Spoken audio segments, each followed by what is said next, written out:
Gimana kalau kita coba lihat tanaman yang ada di sekitar kita, misalnya padi, dengan cara yang benar-benar beda.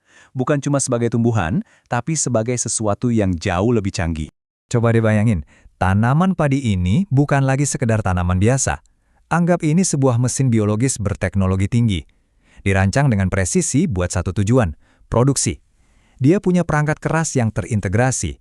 Akar, batang, daun, semuanya bekerja sama dengan sempurna.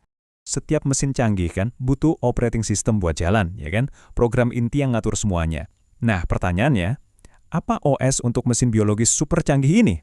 Jawabannya adalah nitrogen. Nah, ini yang menarik.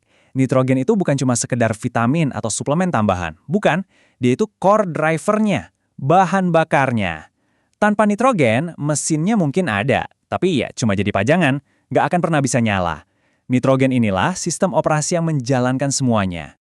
Tapi, disinilah ceritanya jadi makin seru. Soalnya ada sebuah paradoks besar terkait sumber daya paling penting ini. Coba deh tarik nafas, udara yang barusan kita hirup itu, 78%-nya adalah nitrogen. Banyak banget kan? Harusnya sih ini jadi sumber daya yang nggak ada habisnya buat tanaman dong. Eits, ternyata nggak bisa. Inilah inti paradoksnya. Meskipun nitrogen ada di mana-mana di atmosfer, dalam bentuk gas, tanaman tuh sama sekali nggak bisa memakainya. Aksesnya ditolak mentah-mentah. Analogi ini pas banget buat ngegambarin situasinya. Bayangin kita lagi kehausan di tengah lautan. Air ada di mana-mana, melimpah, tapi kita nggak bisa meminumnya. Nah, begitulah nasib tanaman dengan nitrogen di udara. Melimpah, tapi terkunci. Tabel ini ngejelasin dengan gamblang. Di satu sisi ada gas nitrogen atau N2. Ini ibaratnya bahan mentah yang masih kegembok di gudang. Akses ditolak. Di sisi lain ada amonium dan nitrat. Nah, ini nih makanan siap saji buat tanaman. Pertanyaannya sekarang, proses apa yang bisa mengubah bahan mentah ini jadi makanan siap santap? Jadi, di mana proses pengolahan ajaib ini terjadi? Jawabannya ada persis di bawah kaki kita. Kita harus banget ngubah cara kita memandang tanah. Tanah itu bukan cuma media pasif buat akar nancep, bukan. Tanah itu sebuah pabrik, sebuah pusat pemrosesan biologis yang super sibuk. Dan visual ini menggambarkannya dengan keren banget. Selamat datang di server tanah. Anggap aja ini kayak pusat data biologis. Kita bisa lihat bahan mentah N2 masuk dari atas, terus diproses habis-habisan di dalam tanah oleh mikroba dan proses kimia. Sampai akhirnya, voila, outputnya siap diserap oleh akar di bagian bawah. Oke, kita coba ikuti alurnya ya.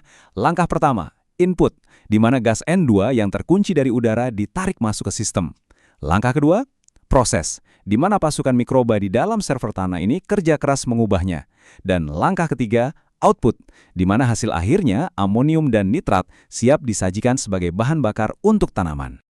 Oke, sekarang kita udah paham prosesnya. Mari kita zoom out sedikit untuk lihat gambaran besarnya. Ini bukan sistem yang diam, tapi sebuah ekonomi yang sangat dinamis. Saya suka banget analogi ini. Bayangkan ada 3 rekening utama, akun udara, akun tanah, dan akun tanaman. Nah, nitrogen ini bergerak di antara ketiganya, persis kayak saldo di e-wallet kita. Ada transfer masuk dari udara ke tanah, lalu dari tanah ke tanaman. Jadi, poin krusialnya adalah jangan pernah berpikir tentang nitrogen sebagai stok atau inventaris yang diam. Seperti yang diilustrasikan oleh loop tak terbatas ini, nitrogen itu sebuah arus atau aliran. Dia terus bergerak, masuk ke sistem, berubah, digunakan, dan kembali lagi ke lingkungan dalam sebuah siklus tanpa henti. Semua analogi ini, mesin, server, dan dompet digital, pada akhirnya membawa kita pada satu kesimpulan besar, sebuah perubahan fundamental dalam cara kita berpikir. Nah, disinilah pergeserannya terjadi. Pola pikir lama itu mikirnya gini, pupuk sama dengan makanan langsung buat tanaman. Simple. Tapi, pola pikir baru yang berbasis pemahaman sistem melihat pupuk itu sebagai bahan mentah yang kita masukkan ke dalam server tanah untuk diolah terlebih dahulu. Slide ini merangkum pergeseran cara pikir itu dengan sempurna. Lihat yang kiri, itu model lama yang linier. Pupuk masuk, tanaman makan. Selesai. Tapi yang di kanan, kita melihat realitasnya. Pupuk masuk ke sebuah sistem pemrosesan yang kompleks. Dan kesehatan sistem itulah yang menentukan hasilnya. Fokus kita bergeser dari sekedar memberi makan menjadi mengelola pabrik. Dan ini membawa kita pada kesimpulan akhir yang paling penting. Fokus kita seharusnya bukan lagi cuma pada apa yang kita tambahkan, tapi pada bagaimana kita menjaga dan mengoptimalkan mesin pemrosesannya. Karena pada akhirnya, sistem yang sehatlah yang akan menghasilkan tanaman yang sehat. Pertanyaannya sekarang, apakah kita sudah cukup memperhatikan kesehatan server tanah kita?